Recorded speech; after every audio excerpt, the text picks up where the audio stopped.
Let me start by saying, it is insignificant, the title of your faith, with regards to the underlying issues I address. Yes, it doesn't matter whether you are Christian, Muslim, Israelite or Jew. This poem is dedicated to you. You see, a people cannot rise without truth. Neither can truth prevail as long as women are seen and treated as if they are creatures from hell. As Solomon says, who can find a virtuous woman? Her price is far above rubies and gold. But if a woman isn't allowed to display such beauty, righteousness surely can never unfold. Giving holy scriptures unto fools to interpret is equivalent to being given a book without words on its sheets. It's like walking a dark territory due to lack of light in the streets. You are bound to pass all the wonderful signs before you, because darkness goes before your eyes. Yet in one's misunderstanding, you acknowledge nothing but lies. Splendid is feminine truth before me. Women's contributions are amazing from a true scriptural perspective of what I can account for in biblical and Quranic history. In the Most High, Sarah wholeheartedly trusted and believed, and because of her faith in the greatest, at an old age she was able to bear and conceived. Rebecca loved Jacob over his brother Esau. Through her doings, God chose Jacob to fulfill the works which rightfully through the custom of firstborn Esau was supposed to do. Both Leah and Rachel, with their maidservants, built the house of Israel. Through faith and understanding, they were made to prevail. Moses' mother had the ability to judge. She gave birth to a special youth. In reply to this, God protected her and her son under the wings of everlasting truth.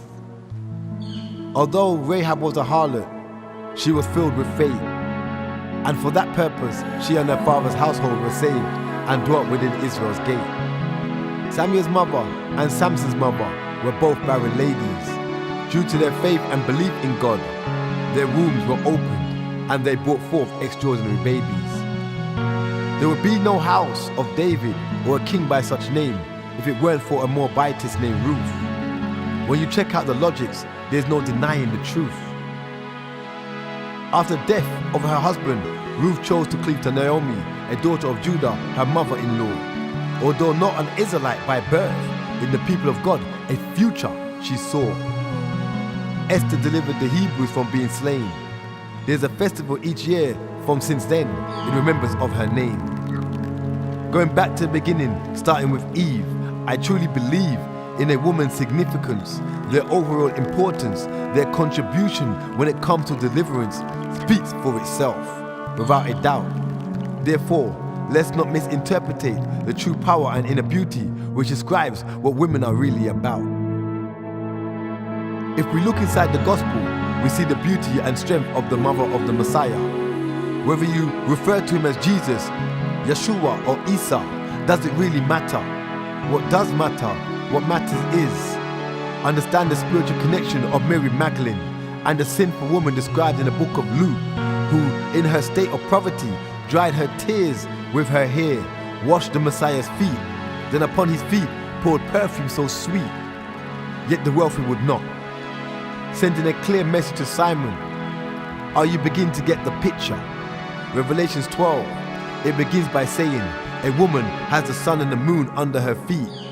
She is with child. Verse 5, and the child is called up to heaven. From the gospel to the Quran, unifying the books, let's refute Shaitan. The inner beauty of a woman manifests so much splendor.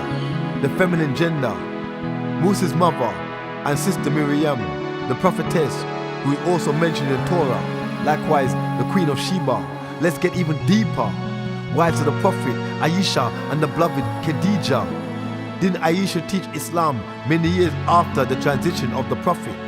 Was it not Khadijah that stated Muhammad was a messenger? Last but not least, Fatima, a woman whose beauty and intelligence shone beyond physical grace. The power of the woman is undeniably significant throughout time.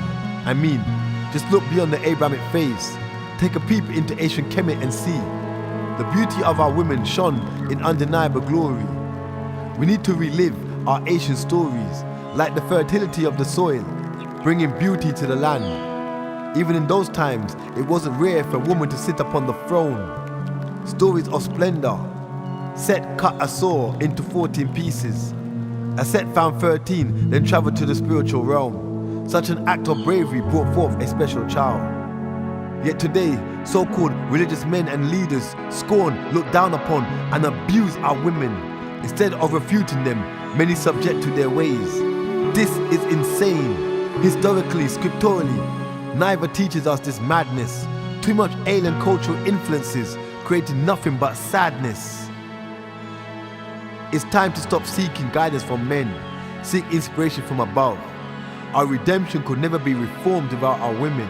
It's time to rebuild our families under divine guidance, truth, and love.